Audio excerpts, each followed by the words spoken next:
The existence of pastoral stage was the result of hunting, gathering and storing animals।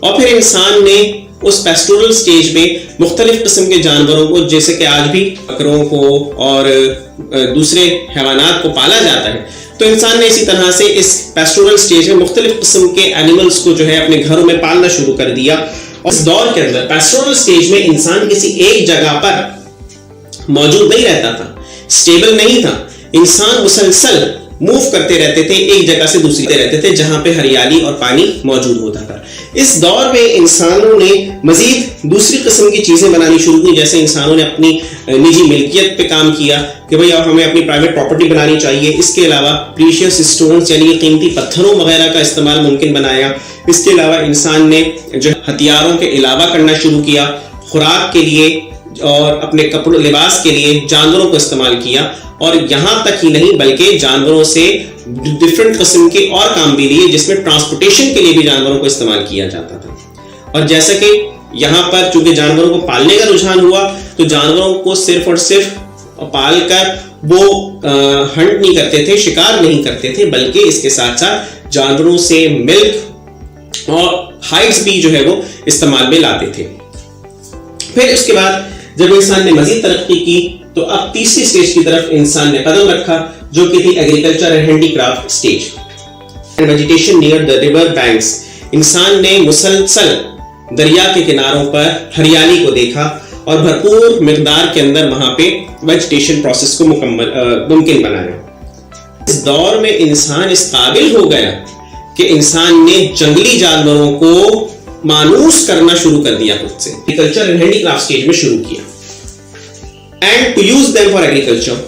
اور مانوس کرنے کے ساتھ ساتھ انسان نے ان جانوروں کو ایگریکلچر پرپس کے لیے بھی استعمال کرنا شروع کیا as well as for transportation purpose. نہ صرف ایگریکلچر کے لیے بلکہ آمد و رفت کے لیے بھی ان جانوروں کو استعمال کیا. اس کے بعد ہوا کیا؟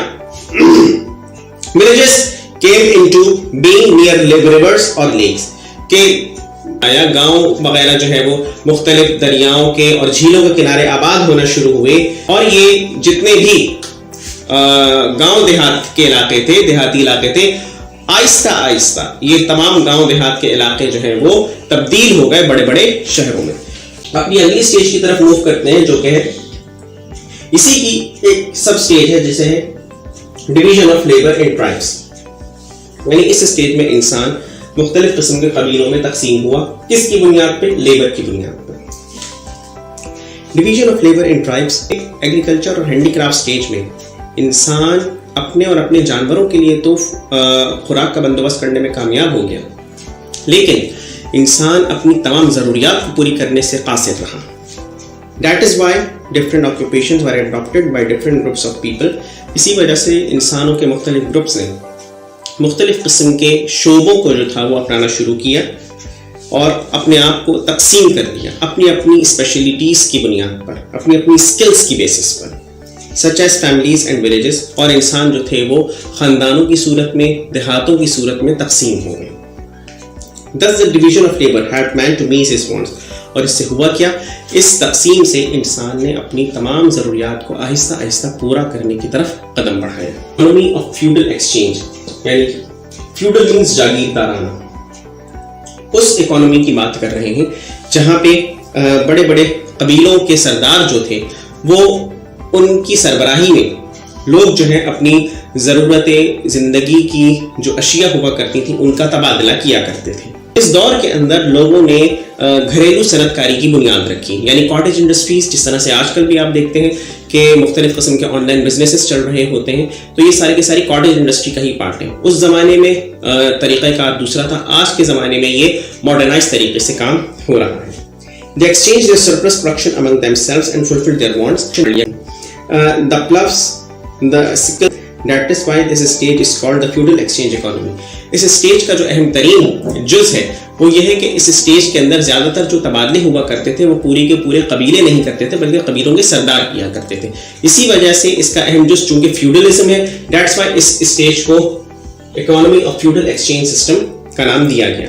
Third point, industrial stage begin with family economy. یعنی ہم نے ابھی اس سے پہلے والی اسٹیج کے اندر بات کی اکانومی آف فیوڈل ایکسچینج کی، یعنی کاٹیج انڈسٹری کی. یہاں پر کاٹیج انڈسٹری کو ہی ایک لیول اوپر لایا گیا اور فیملی اکانومی کا آغاز ہوا. جیسے انسانوں کی ضروریات بڑھتی گئیں ویسے ویسے انسانوں نے اپنی جو ہینڈی کرافٹ سسٹم تھا یعنی کہ دستکاری کا نظام جو تھا اس کو فروغ بخشا.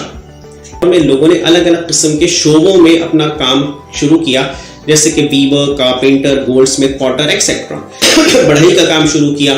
کچھ جو تھے وہ برتن بنانے میں ماہر تھے، کچھ سونار بن گئے اور وغیرہ وغیرہ. انڈسٹریل سٹیج کی ہیڈنگ کا 3rd پیراگراف کی 4th لائن سے ملاحظہ کیجیے. اسی دور میں مانیٹری سسٹم کا نظام وجود میں آیا اور اس وقت کی حکومت نے کرنسی نوٹس ایشو کرنا شروع کیے اور مختلف قسم کے سکوں کو چیزوں کے تبادلے کا ذریعہ قرار دیا. Different types of machines improved form were invented. مختلف قسم کی مشینز جو تھیں وہ ایجاد ہوئی تھیں. آٹومیٹک نہیں تھیں، مینول ورکنگ میں استعمال ہوتی تھیں. مینول ورکنگ کے ذریعے اس کو کام میں لایا جاتا تھا. اور اس کے علاوہ مشینز کے ساتھ ساتھ بینکنگ کا نظام بھی اسی انڈسٹریل سٹیج کا حصہ ہے. آج کل کا جو صنعتی نظام دنیا بھر میں رائج ہے یہ وہیں سے بنیاد پڑ کے آیا ہے کہ جہاں پہ انڈسٹریل سٹیج کی بنیاد پڑی تھی. اور یہ تمام چیزوں کا جو آغاز ہوا تھا وہ 18th سینچری میں ہوا. Blessings of this stage are. اب انڈسٹریل سٹیج کی جو مہربانیاں تھیں، انڈسٹریل سٹیج کی جو بلیسنگز تھیں وہ کیا ہیں ہم دیکھتے ہیں. یہ امپورٹنٹ کوشچن ہے، وہ آتا ہے یہ. the most modern machines یعنی کہ آج کی جو جدید مشینز ہیں یعنی آٹومیٹک مشینز، الیکٹرانک مشینز، ان سب کا آغاز اس اسٹیج سے ہوا. National and international marketing.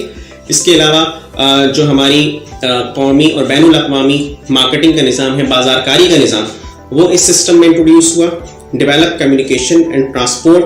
اس کے علاوہ آمد و رفت کے ذرائع جو ہیں وہ بہتر ہوئے اور آمد و رفت کے ہی ذرائع نہیں بلکہ کمیونیکیشن سسٹم کا یعنی مواصلاتی نظام بھی بہت بہتر ہوا. Modern currency and banking systems, telephone, radio, T V, joint stock companies, stock exchange etcetera. بلکہ اتنا ہی نہیں، یہاں پہ بینکنگ سسٹم، کرنسی اور اس کے علاوہ ٹیلی فون، ریڈیو، ٹی وی اور جوائنٹ اسٹاک کمپنیز جیسی چیزیں بھی وجود میں آئیں.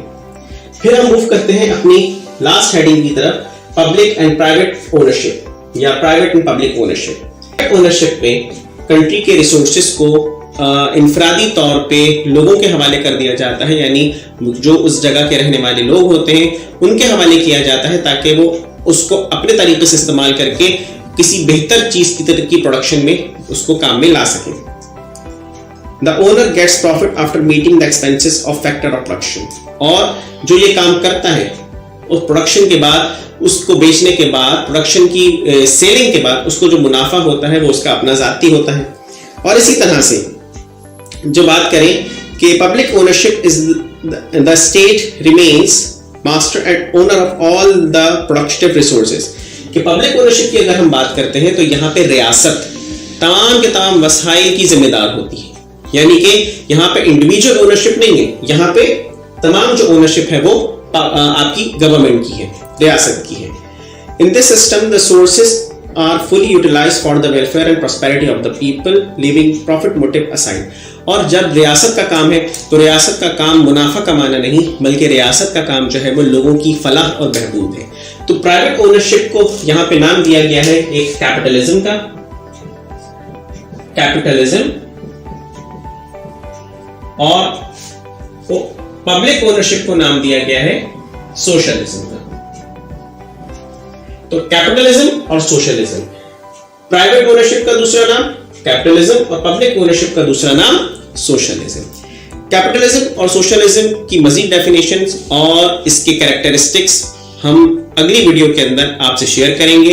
امید ہے کہ آپ کو ہماری یہ ویڈیو پسند آئی ہوگی. اگر آپ کو ہماری ویڈیو پسند آئی ہے تو آپ لائک کیجئے، سبسکرائب کیجئے اور بیل آئیکن کو پریس کیجئے تاکہ ہماری لیٹسٹ ویڈیوز آپ تک پہنچ سکیں.